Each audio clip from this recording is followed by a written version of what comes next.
अस्सलामुअलैकुम वरहमतुल्लाह। सबसे पहली और बड़ी अपडेट ये है कि रिसेंटली एक बार फिर से अल्लामा इब्तिसाम इलाही ज़हीर साहब ने इंजीनियर साहब के खिलाफ बयान दिया और वो लगातार अपने सोशल मीडिया अकाउंट से इंजीनियर साहब को मुबाहले और मुनाजरे का चैलेंज कर रहे हैं।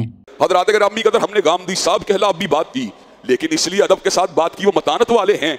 हमने ताहुल कादरी साहब के अफकार के साथ भी इख्तलाफ किया, लेकिन मतानत के साथ इख्तलाफ किया। हम शिया उलमा के साथ भी बैठते हैं, लेकिन मतानत के साथ बात करते हैं। इसके अल्फाज पे गौर करें। मैं उसकी बोलती बंद कर दूंगा, मैं उसमें किल्ला गाड़ दूंगा।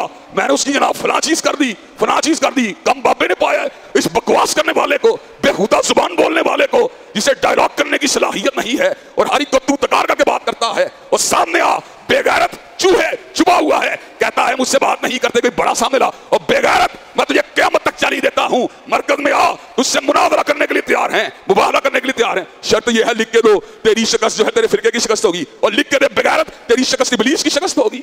खबीस इंसान, जलील इंसान जो सहाबा को गालियां देता है, उसको कोई इज्जत का हकदार नहीं है। इसी के साथ मैं आपको ये भी बता दूं कि रिसेंटली अल्लामा हिशाम इलाही ज़हीर साहब ने भी एक बार फिर से हदीस अम्मार पर जवाब देने की कोशिश की। वीडियो की लिंक डिस्क्रिप्शन में है, आप वहां से उसे देख सकते हैं। ये थी पहली अपडेट। अब बात करते हैं दूसरी अपडेट के बारे में। दूसरी अपडेट ये है कि रिसेंटली मुफ्ती समर अब्बास कादरी साहब से ये सवाल किया गया कि अगर सब लोग एक दूसरे के पीछे नमाज पढ़ने के कायल हो जाएंगे तो फिरका वारियत खत्म हो जाएगी। तो इस सवाल पर मुफ्ती साहब ने ये जवाब दिया कि अगर किसी बंदे की किरात ठीक नहीं है तो उसके पीछे नमाज नहीं होती। तो फिर जिस बंदे का ईमान या फिर अकीदा ही गलत हो तो उसके पीछे नमाज कैसे हो सकती है। जिसका कुरान ठीक नहीं है, जब उसके पीछे नमाज नहीं होती, तो जिसका ईमान ठीक नहीं है उसके पीछे हमारी नमाज कैसे हो जाएगी? क्या कहने हैं अल्लामा साहब? बात दरअसल ये नहीं कि किसके पीछे नमाज पढ़ी, बात ये कि जो मुसल्ले पर खड़ा है ना, आपने देखना उसका अकीदा भी दुरुस्त है कि नहीं है। जी जी जी जी। ये थी दूसरी अपडेट। अब बात करते हैं तीसरी अपडेट के बारे में। तीसरी अपडेट ये है कि पाकिस्तान के फैसलाबाद से खातून ने नबूवत का झूठा दावा किया। उसकी फैमिली का कहना है कि उसे पिछले 7 सालों से ख्वाब में रूहानियत के आसार नजर आते थे।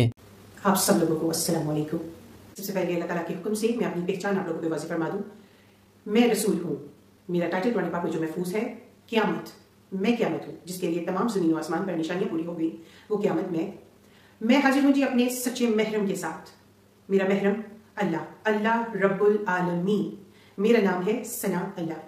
अल्हम्दुलिल्लाह। खैर, अभी की अपडेट ये है कि उसे गिरफ्तार कर लिया गया है और उसके खिलाफ FIR भी दर्ज करवाई गई है। नेक्स्ट अपडेट ये है कि रिसेंटली डॉक्टर मोहम्मद अशरफ आसिफ जलाली साहब माह रमजान में सऊदी अरब में उम्रा करने के लिए तशरीफ ले गए थे, लेकिन सऊदी हुकूमत ने उन्हें उम्रा करने से रोक दिया और उन्हें वापस पाकिस्तान भेज दिया। इसका रीजन ये है कि आए दिन डॉक्टर जलाली साहब सऊदी हुकूमत के खिलाफ बयानात देते रहते हैं, जिसकी वजह से सऊदी हुकूमत ने उन पर पाबंदी लगा दी। मुकम्मल तफसील जानने के लिए आप इस वीडियो को देख सकते हैं। नेक्स्ट अपडेट ये है कि रिसेंटली मुफ्ती अतीकुर रहमान साहब ने नियो टीवी पर बैठकर इंजीनियर साहब को 5B रिसर्च पेपर के हवाले से मुनाजरा करने का चैलेंज दिया है और वहां पर बैठे एंकर ने भी इस चीज की उम्मीद दिलाई कि वो इंजीनियर साहब को जरूर इस बात पर राजी करेंगे। लेकिन हमारे ख्याल से इंजीनियर साहब का रिस्पॉन्स यही आएगा, पहले मुफ्ती अतीकुर रहमान साहब अपने बड़ों से तमाम शराइत को लिखवा कर लाएं, उसके बाद ही इंजीनियर साहब उनसे मुनाजरा करेंगे। खैर, इस पर हमाचिमा भाई ने भी एक वीडियो बनाई है, आप उसे देख सकते हैं। नेक्स्ट अपडेट ये है कि रिसेंटली जावेद अहमद गामदी साहब ने अफजलियत अबू बकर सिद्दीक पर अपना मौकिफ बयान किया। और इसमें मैं फिर अर्ज कर दूं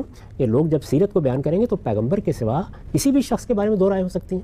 नहीं, इससे क्या क़यामत आती है कि कुछ लोगों के ख्याल में सीरत किरदार के लिहाज से सैयदना अली ज़्यादा मुमताज़ है, कुछ दूसरे लोगों के नज़दीक सैयदना सिद्दीक ज़्यादा मुमताज़ है। मैंने आपको बताया कि मेरा अपना रुझान यही है और किसी दूसरे का रुझान इससे मुख्तलिफ भी हो सकता है। इन चीज़ों को अगर मनाजरे का मौजू न बनाया जाए, तफरीक तफसीक का मौजू न बनाया जाए, अपने महज एहसास के तौर पर कोई बयान करना चाहे तो बयान कर दे, और शाइस्तगी के साथ अगर ये भी चाहे कि एक पूरी फहरिस्त लोगों के सामने रख दे कि मेरी राय के दलाइल ये हैं, इससे भी कोई फ़र्क नहीं पड़ता। लेकिन इसको उठाकर मैं तो यह कर रहा हूँ कि इसको मौजू बनाना, किसी गिरोह का अपनी शनाख्त बनाना, ये बजाय ख़ुद कोई अच्छी चीज़ नहीं है। इससे आगे बढ़कर आप अकायद की फहरिस्त में शामिल कर दें, तो इसलिए मेरे ख्याल में तो इस तरह बिल्कुल भी नहीं करना चाहिए। ये खुलफाए राशिदीन, ये सहाबाए किराम, ये अशरा मुबशरा सब हमारे सर का ताज हैं और इस उम्मत के एक लिहाज से रहनुमा है। नेक्स्ट अपडेट ये है कि रिसेंटली जुनैद सलीम साहब ने भी इंजीनियर साहब के खिलाफ FIR की सख्त मजम्मत की है। इसी के साथ मैं आपको ये भी बता दूं कि रिसेंटली बिलाल आजम साहब के साथ इंजीनियर साहब के 2 पॉडकास्ट पब्लिश हुए हैं। अगर आप उसे देखना चाहते हैं तो उसकी लिंक भी इस वीडियो की डिस्क्रिप्शन में प्रोवाइड कर दी गई है। ये थी आज की सारी अपडेट्स। मिलते हैं इसी तरह की नई अपडेट्स के साथ, तब तक के लिए अल्लाह हाफिज।